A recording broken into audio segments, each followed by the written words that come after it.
William Morrow and HarperAudio present Eat, Post, Like, a novel by Emily Arden Wells, performed by Stephanie Németh-Parker.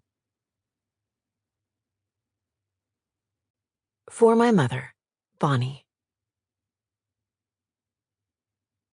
New York. 1. Cassie stepped out of the car and looked up into a magnificent archway flanked by sets of Corinthian columns. Here was Capitale, one of New York City's famous historic buildings turned event hotspot, located off the Bowery. The facade was bathed in red and purple lights for tonight's event, with a luxurious red carpet rolled out to the sidewalk. James, Cassie's boyfriend, looked like a movie star in a tux. He had a tall, lean build, and the black suit accentuated his broad shoulders and his trim waist, bound by a black cummerbund. Cassie's heart fluttered, excited to be at such a glamorous New York party. She looked up at him nervously, meeting his large green eyes shining with excitement. She held his gaze for an extra moment, appreciating how his eyes changed from green to amber in the center, and his striking black hair, which was slicked back, shiny with pomade. He picked up her hand and kissed the back of it, putting Cassie at ease before they stepped onto the red carpet and toward the illuminated entrance. "You look absolutely gorgeous," he said, kissing her again, but this time deep in the nook of her neck, sending tingles up Cassie's spine. "Thank you," she replied. "You clean up well yourself." She had never seen James in formal attire, and he looked incredibly handsome. He had shaved right before the event, making his skin seem to glow, his chiseled jawline even more prominent. "I can't believe this place," Cassie said. "You're sure we're supposed to be here tonight?"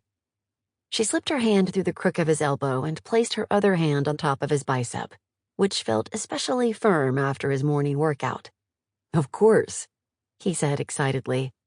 "This is the ceremony for the Viand Awards, where they announce the best restaurants in the world. All the leading chefs will be here too. It's one of the biggest nights in food. Think of it as the Oscars for restaurants. I'm confident we're in the right place." "Wow. How did we make the guest list?" It was entirely possible that James had already explained all of this to her, but she had a bad habit of scanning emails when they were talking, half listening. "Friend of a friend," said James, before leading her inside. Cassie looked around, surveying the party. The building was filled with gastronomic delights and well-heeled chefs in sparkly gowns and tuxedos, the sound of their glasses clinking punctuating the hum of conversation. In one corner of the room was a massive block of ice with fish frozen inside, topped with different kinds of seaweed and large tins of fresh caviar. In the other was a tower of champagne coupes glittering under the party's spotlights. Across the room, she saw a mountain of stacked Parmesan cheese wheels, in front of which chefs were preparing freshly made pasta. Next to them, a truffle purveyor surrounded by a crowd of people was holding out fresh truffles for chefs to smell, before shaving the delicacy onto small plates of risotto.